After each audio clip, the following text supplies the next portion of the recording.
The Curious Incident of the Dog in the Nighttime by Mark Haddon, Chapter 73. I used to think that mother and father might get divorced. It was because they had lots of arguments and sometimes they hated each other. This is because of the stress of looking after someone who has behavioral problems like I have. I used to have lots of behavioral problems, but I don't have so many now because I'm more grown up and I can take decisions for myself and do things on my own, like going out of the house and buying things at the shop at the end of the road. These are some of my behavioral problems. A. Not talking to people for a long time. Once I didn't talk to anyone for 5 weeks. B. Not eating or drinking anything for a long time. When I was 6, Mother used to get me to drink strawberry-flavored slimming meals out of a measuring jug, and we would have competitions to see how fast I could drink a quarter of a liter. C. Not liking being touched. D. Screaming when I am angry or confused. E. Not liking being in really small places with people. F. Smashing things when I am angry or confused. G. Groaning. H. Not liking yellow things or brown things, and refusing to touch yellow things or brown things. I. Refusing to use my toothbrush if anyone else has touched it. J. Not eating food if different sorts of food are touching each other. K. Not noticing that people are angry with me. L. Not smiling. M. Saying things other people think are rude. People say that you always have to tell the truth, but they do not mean this because you're not allowed to tell old people they are old, and you're not allowed to tell people if they smell funny or if a grown-up has made a fart. And you are not allowed to say, I don't like you, unless that person has been horrible to you. N. Doing stupid things. Stupid things are things like emptying a jar of peanut butter onto the table in the kitchen and making it level with a knife so it covers all the table right to the edges, or burning things on the gas stove to see what happened to them, like my shoes, or silver foil, or sugar. O. Hitting other people. P. Hating France. Q. Driving mother's car. I only did this once by borrowing the keys when she went into town on the bus, and I hadn't driven a car before, and I was 8 years old and 5 months, so I drove it into the wall, and the car isn't there anymore because mother is dead. R. Getting cross when someone has moved the furniture. It is permitted to move the chairs and the table in the kitchen because that is different, but it makes me feel dizzy and sick if someone has moved the sofa and the chairs around in the living room or the dining room. Mother used to do this when she did the hoovering, vacuuming, so I made a special plan of where all the furniture was meant to be and did measurements, and I put everything back in its proper place afterward, and then I felt better. But since Mother died, Father hasn't done any hoovering, so that is okay, and Mrs. Shears did the hoovering once, but I did groaning, and she shouted at Father, and she never did it again.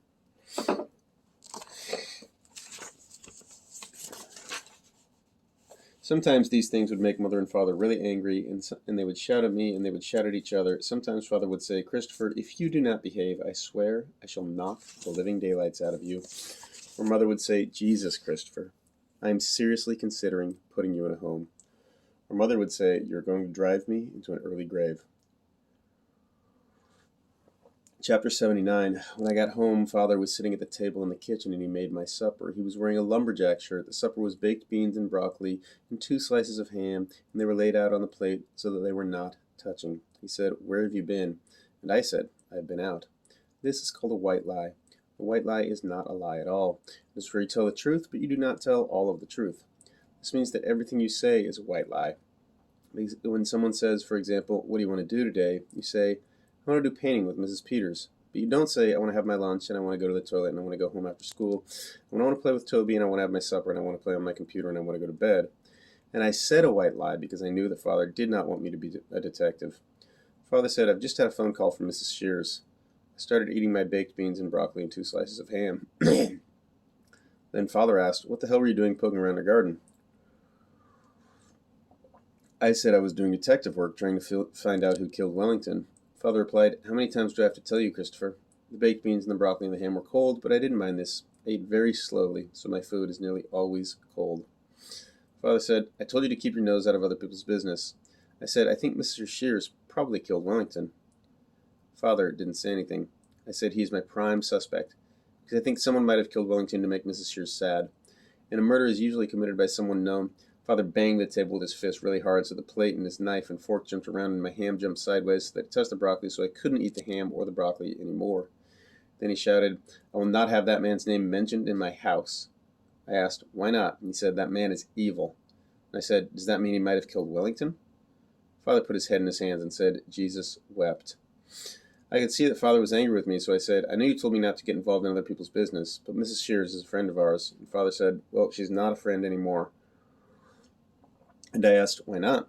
And Father said, okay, Christopher, I'm going to say this for the last and final time. I will not tell you again. Look at me when I'm talking to you, for God's sake. Look at me. You're not to go asking Mr. Shears about who killed that bloody dog. You're not to go asking anyone about who killed that bloody dog. You're not to go trespassing other people's gardens. You're to stop this ridiculous bloody detective game right now. I didn't say anything. Father said, I'm going to make you promise, Christopher, and you know what it means when I make you promise. I did know what it meant when you say you promise something. You have to say that you will never do something again, and then you must never do it because that would make the promise a lie. I said, I know. Father said, promise me you will stop doing these things. Promise that you will give up this ridiculous game right now, okay? I said, I promise. Chapter 83. I think I would make a very good astronaut. To be a good astronaut, you have to be intelligent, and I'm intelligent. You also have to understand how machines work, and I'm good at understanding how machines work. You also have to be someone who would like being on their own in a tiny spacecraft thousands and thousands of miles away from the surface of the Earth and not panic or get claustrophobia or homesick or insane. And I like really little spaces so long as there is no one else in them with me. Sometimes when I want to be on my own, I get into the airing cupboard outside the bathroom and slide in beside the boiler and pull the door closed behind me and sit there and think for hours, and it makes me feel very calm. So I would have to be an astronaut on my own or have my own part of the spacecraft, which no one else could come into. And also there are no yellow things or brown things in the spacecraft, so that would be okay too. I would have to talk to other people from mission control, but we would do that through a radio link up in a TV monitor, so they wouldn't be like real people who were strangers, but it would all be like playing a computer game.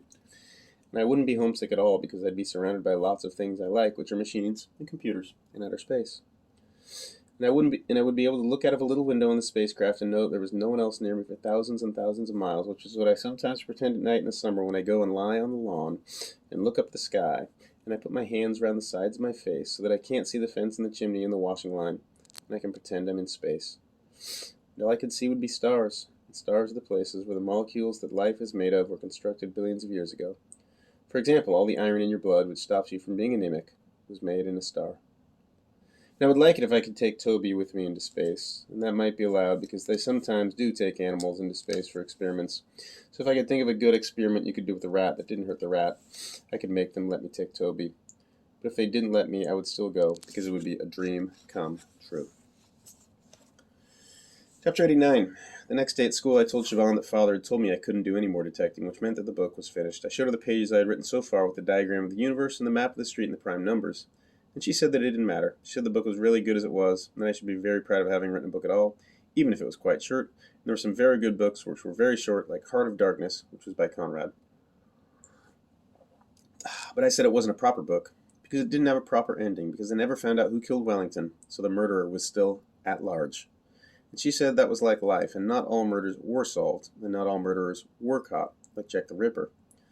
I said I didn't like the idea that the murderer was still at large. I said I didn't like to think that the person who killed Wellington could be living somewhere nearby, and I would meet him when I went out for a walk at night. This is possible because murder was usually committed by a person who was known to the victim.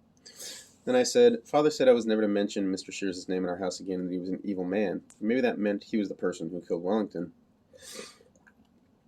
And she said, perhaps your father just doesn't like Mr. Shears very much. And I asked why. And I said, I don't know, Christopher. I don't know because I don't know anything about Mr. Shears. I said Mr. Shears used to be married to Mrs. Shears, and he left her like in a divorce. But I don't know if they were actually divorced. And Siobhan said, well, Mrs. Shears is a friend of yours, isn't she? A friend of you and your father, so perhaps your father doesn't like Mr. Shears because he left Mrs. Shears because he did something bad to someone who was a friend. And I said, but Father says Mrs. Shears isn't a friend of ours anymore. And Siobhan said, I'm sorry, Christopher, I wish I could answer all these questions, but I simply don't know. Then the bell went for the end of school. The next day I saw 4 yellow cars in a row on the way to school, which made it a black day, so I didn't eat anything at lunch, and I sat in the corner of the room all day and read my A-level maths course book. And the next day I saw 4 yellow cars in a row on the way to school, which made it another black day too, so I didn't speak to anyone for the whole afternoon. I sat in the corner of the library, groaning, with my head pressed into the join between the 2 walls, and this made me feel calm and safe. But on the 3rd day I kept my eyes closed all the way to school until we got off the bus, because after I've had 2 black days in a row, I'm allowed to do that. Chapter 97. But it wasn't the end of the book, because 5 days later I saw 5 red cars in a row, which made it a super good day. And I knew something special was going to happen. Nothing special happened at school, so I knew something special was going to happen after school. And when I got home, I went down to the shop at the end of our road to buy some licorice laces and a Milky Bar with my pocket money. And when I had bought my licorice laces and a Milky Bar, I turned round and saw Mrs. Alexander, the old lady from number 39, who was in the shop as well. She wasn't wearing jeans now. She was wearing a dress like a normal old lady, and she smelled of cooking. She said, "What happened to you the other day?" I asked, "Which day?" And she said, "I came out again and you'd gone. I had to eat all the biscuits myself." I said, "I went away." And she said, "I gathered that." I said, "I thought you might ring the police." And she said, "Why on earth would I do that?" And I said, "Because I was poking my nose in other people's business, and Father said I shouldn't investigate who killed Wellington. The policeman gave me a caution, and if I get into trouble again, it will be a lot worse because of the caution." Then the Indian lady behind the counter said to Mrs. Alexander, "Can I help you?" And Mrs. Alexander said she'd like a pint of milk and a packet of Jaffa cakes, and I went out of the shop. When I was outside the shop, I saw that Mrs. Alexander's dachshund was sitting on the pavement. It was wearing a little coat made out of tartan material, which is Scottish and check. She had tied its lead to the drain pipe next to the door. I like dogs, so I bent down and I said hello to her dog, and it licked my hand. Its tongue was rough and wet, and it liked the smell on my trousers and started sniffing them. Then Mrs. Alexander came outside and said, "His name's Ivor." I didn't say anything. And Mrs. Alexander said, "You're very shy, aren't you, Christopher?" And I said, "I'm not allowed to talk to you." She said, "Don't worry, I'm not going to tell the police, and I'm not going to tell your father because there's nothing wrong with having a chat. Having a chat is just being friendly, isn't it?" I said, "I can't do chatting." And she said, "Do you like computers?" And I said, "Yes, I like computers. I have a computer at home in my bedroom." And she said, "I know, I can see you sitting in your computer in your bedroom sometimes when I look across the street." Then she untied Ivor's lead from the drain pipe. I wasn't going to say anything because I didn't want to get in trouble.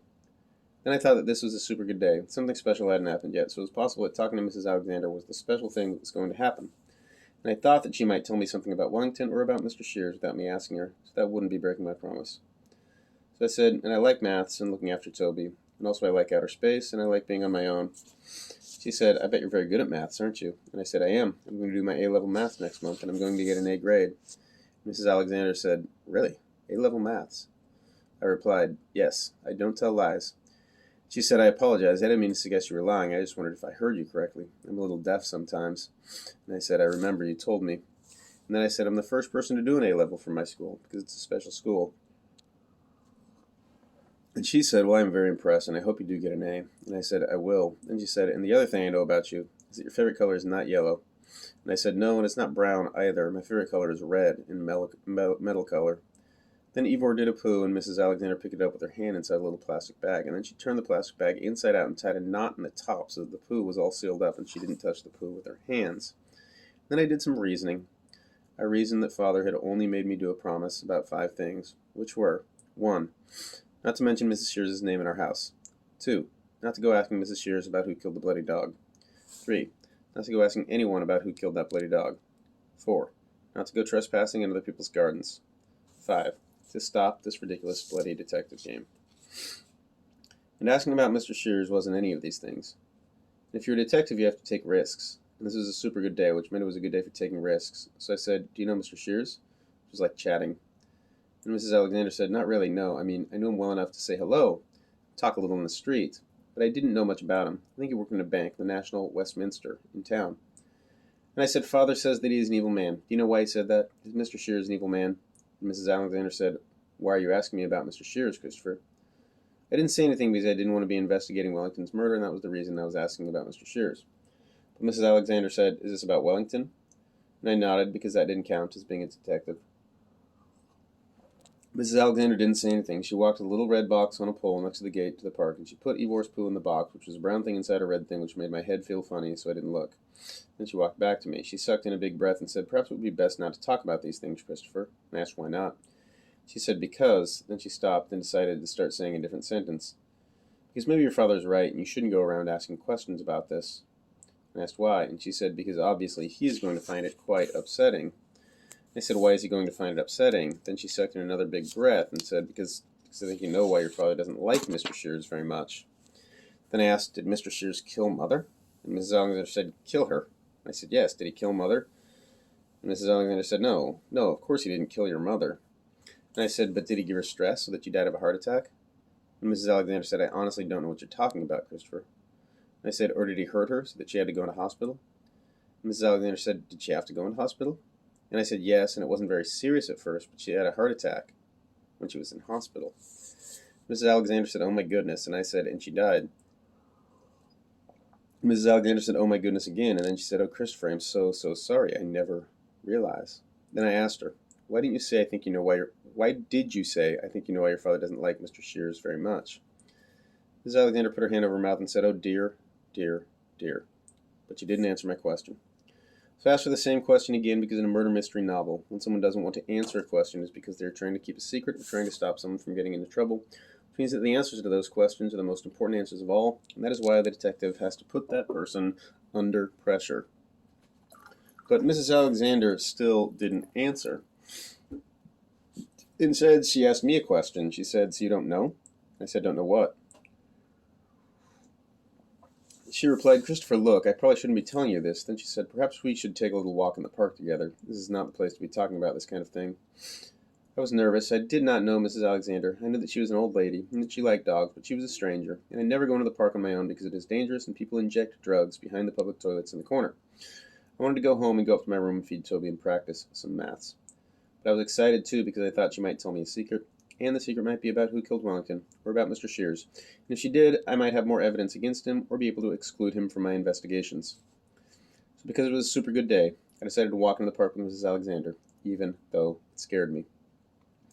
When we were inside the park, Mrs. Alexander stopped walking and said, "I'm going to say something to you, and you must promise not to tell your father that I told you this." And I asked, "Why?" And she said, "I shouldn't have said what I said, and if I don't explain, you'll carry on wondering what I meant, and you might ask your father, and I don't want you to do that, because I don't want you to upset him. So I'm going to explain why I said what I said, but before I do that, you have to promise not to tell anyone I said this to you." I asked, "Why?" She said, "Christopher, please, just trust me." And I said, "I promise." Because if Mrs. Alexander told me who killed Wellington, or she told me that Mr. Shears had really killed Mother, I could still go to the police and tell them because you were allowed to break a promise if someone has committed a crime and you know about it. And Mrs. Alexander said, "Your mother, before she died, was very good friends with Mr. Shears." And I said, "I know." She said, "No, Christopher, I'm not sure that you do. I mean that they were very good friends. Very, very good friends." I thought about this for a while and said, "Do you mean that they were doing sex?" And Mrs. Alexander said, "Yes, Christopher, that is what I mean." Then she didn't say anything for about 30 seconds. Then she said, "I'm sorry, Christopher, I really didn't mean to say anything that was going to upset you, but I wanted to explain why I said what I said. See, I thought you knew. That's why your father thinks that Mr. Shears is an evil man. That will be why he doesn't want you going around talking to people about Mr. Shears, because that will bring back bad memories." And I said, "Was that why Mr. Shears left Mrs. Shears? Because he was doing sex with someone else when he was married to Mrs. Shears?" And Mrs. Alexander said, "Yes, I expect so." Then she said, "I'm sorry, Christopher, I really am." And I said, "I think I should go now." And she said, "Are you okay, Christopher?" And I said, "I'm scared of being in the park with you because you're a stranger." She said, "I'm not a stranger, Christopher. I'm a friend." And I said, "I'm going to go home now." And she said, "If you want to talk about this, you can come and see me anytime you want. You only have to knock on my door." And I said, "Okay." And she said, "Christopher?" And I said, "What?" She said, "You won't tell your father about this conversation, will you?" And I said, "No, I promised." She said, "You go on home and remember what I said anytime." Then I went home.